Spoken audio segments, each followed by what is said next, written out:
નમસ્કાર મિત્રો, સ્વાગત છે તમારું ગીતા's ટેસ્ટી કિચનમાં। ઉનાળો આવે એટલે ઘરે ઘરે અથાણા અને છુંદો બનાવવાનું શરૂ થઈ જાય। પણ જો તમારે છુંદો બનાવવામાં 8 થી 10 દિવસ તડકે નથી રાખવો, તો આજે હું તમારી સાથે શેર કરીશ ઇન્સ્ટન્ટ કેરીનો છુંદો બનાવવાની રીત, જે માત્ર 15 થી 20 મિનિટમાં જ ગેસ પર બની જશે અને સ્વાદમાં તો તે ખૂબ જ સ્વાદિષ્ટ લાગશે। તો ચાલો ફટાફટથી બનાવવાનું શરૂ કરીએ। સૌપ્રથમ મેં અહીંયા 1 કિલો રાજાપુરી કેરી લીધી છે। તમે તમારી પસંદગીની કોઈ પણ ખાટી કેરી લઈ શકો છો। સૌથી પહેલા આપણે કેરીને ધોઈને તેની છાલને ઉતારી લઈશું। હવે એક મોટી ખમણીની મદદથી આપણે કેરીનું સરસ છીણ તૈયાર કરી લઈશું। અહીંયા આપણે યાદ રાખવાનું છે કે ગોટલીનો ભાગ આપણે કાઢી નાખવાનો છે। હવે આપણે આ છીણને એક મોટા તપેલામાં કાઢી લઈશું।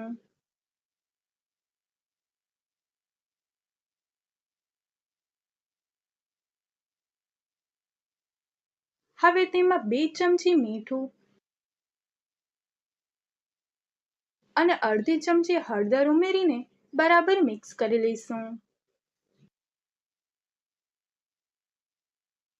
હવે આપણે આને ઢાંકીને 15 મિનિટ માટે રહેવા દઈશું, જેનાથી કેરીનું વધારાનું પાણી છૂટું પડી જાય અને હળદર અને મીઠું ચડી જાય। 15 મિનિટ થઈ ગઈ છે। હવે આપણે તેમાં ખાંડ ઉમેરીશું।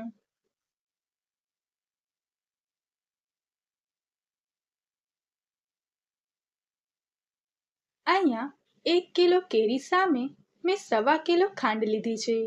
જો તમને ગળપણ ઓછું જોઈતું હોય તો તમે ખાંડનું પ્રમાણ એડજસ્ટ કરી શકો છો।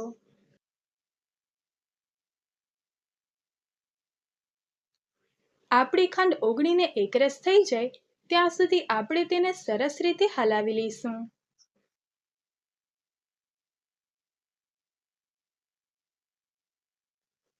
જ્યારે ખાંડનું પાણી થઈ જાય અને મિશ્રણ રસાવાળું બને ત્યારે તેને એક કડાઈમાં કાઢી લઈશું।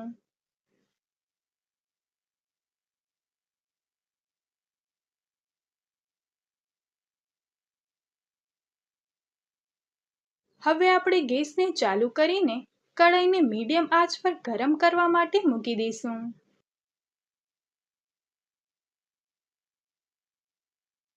આપણે તેને સતત હલાવતા રહીશું, જેનાથી ખાંડ નીચે ચોંટી ન જાય।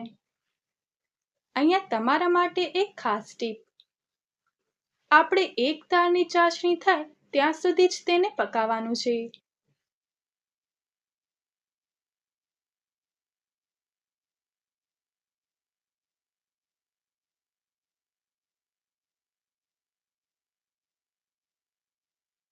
એકવાર આપણે ચેક કરી લઈશું। જો એક તાર બનવા લાગે એટલે તરત જ ગેસને બંધ કરી દઈશું।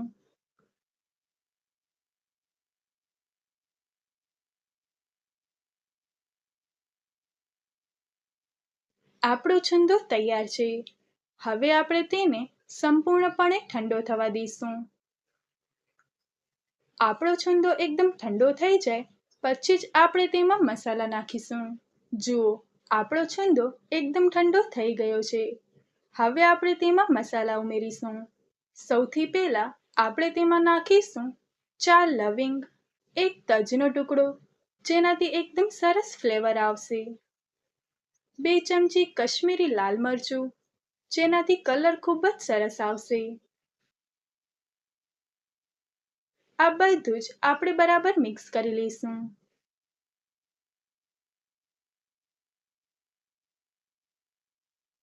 અડધી ચમચી શેકેલા જીરાનો પાવડર, આ બધું જ આપણે બરાબર મિક્સ કરી લઈશું। જુઓ, આપણો લાલ ચટક અને જોતા જ ખાવાનું મન થઈ જાય તેવો છુંદો તૈયાર છે। આ છુંદાને તમે કાચના એરટાઇટ કન્ટેનરમાં ભરીને 12 માસ માટે સ્ટોર કરી શકો છો। આ રેસિપીને તમે ઘરે ચોક્કસથી ટ્રાય કરજો અને મને કમેન્ટમાં જણાવજો કે તમને આ રેસિપી કેવી લાગી। જો તમને આજનો વિડીયો ગમ્યો હોય તો વિડીયોને લાઈક કરજો, તમારા મિત્રો સાથે શેર કરજો અને આવી જ નવી નવી રેસિપી માટે આપણી ચેનલ ગીતાસ ટેસ્ટી કિચનને સબસ્ક્રાઇબ કરવાનું ભૂલશો નહીં. ફરી મળીશું એક નવી રેસિપી સાથે. Thanks for watching.